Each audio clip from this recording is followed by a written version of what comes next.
তাহলে কোনো দুঃখ তোমাকে স্পষ্ট করতে ভয় অজ্ঞানতার। তুমি কি হারিয়েছো যে তুমি কাঁদছো? তুমি কিছুই নিয়ে আসোনি। আমার যেগুলোকে আমার বলি অতিরিক্ত আসক্ত হওয়া শুধু কষ্টের কারণ। ভয় আসে কোথা থেকে? Radhe Radhe, welcome to my new vlog video. আজকের ভিডিওটা কোনো রকম ভ্লগ ভিডিও হবে না, একটা বিশেষ আলোচনা করব। যা হয়েছে তা ভালোই হয়েছে, যা হচ্ছে তা ভালোই হচ্ছে, আর যা হবে তাও ভালো হবে।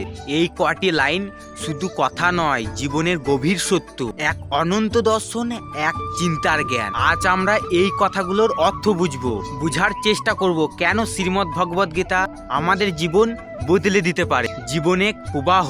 তুমি কি কখনো ভেবেছো তোমার জীবনে যা কিছু ঘটছে সবই কি কাকতালীয়? না, প্রতিটি ঘটনা, প্রতিটি পরিবর্তন একটি পরিকল্পনার অংশ।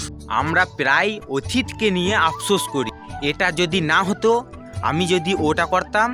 কিন্তু গীতা আমাদের শেখায় অতীত নিয়ে দুঃখ করার কোনো অর্থ নেই, কারণ যা হয়েছে তা ঠিকই হয়েছে। হারানো কি আসলে হারানো?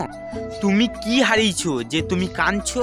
একটু ভেবে দেখো, তুমি যখন এই পৃথিবীতে এসেছিলে তখন কি তোমার কাছে কিছু ছিল?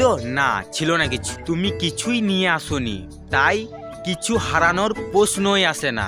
আমার যেগুলোকে আমার বলি, ঘর, টাকা, সম্পর্ক সবই অস্থায়ী। আজ যা তোমার, কাল তা অন্য কারো ছিল, আর ভবিষ্যতে তা অন্য কারো হয়ে যাবে। পরিবর্তন সংসারের একমাত্র সত্য। এই পৃথিবীতে একটাই জিনিস স্থায়ী, আর তা হলো পরিবর্তন। দিনের পর রাত আসে, দুঃখের পর সুখ, হারার পরে পাওয়া। তাই কোনো কিছুর সাথে অতিরিক্ত আসক্ত হওয়া শুধু কষ্টের কারণ। যদি তুমি পরিবর্তনকে গ্রহণ করতে শিখো, তাহলেই জীবনে শান্তি পাবে। কর্মই ধর্ম, গীতা আমাদের শেখায়।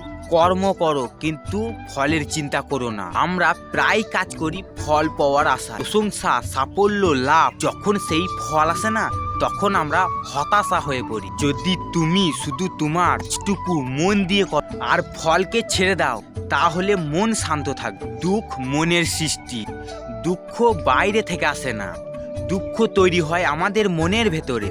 যখন আমরা কিছু হারানোর ভয় অথবা কিছু পাওয়ার আকাঙ্ক্ষা করি, তখনই দুঃখ জন্ম নেয়। যদি তুমি নিজের মনকে নিয়ন্ত্রণ করতে পারো, তাহলে কোনো দুঃখ তোমাকে স্পষ্ট করতে পারবে না। আসক্তি থেকে মুক্তি। আমরা মানুষ, তাই ভালোবাসবো, সম্পর্ক গড়ব, এটাই স্বাভাবিক। কিন্তু সমস্যা তখনই শুরু হয় যখন আমরা অতিরিক্ত আসক্তি হয়ে পড়ি।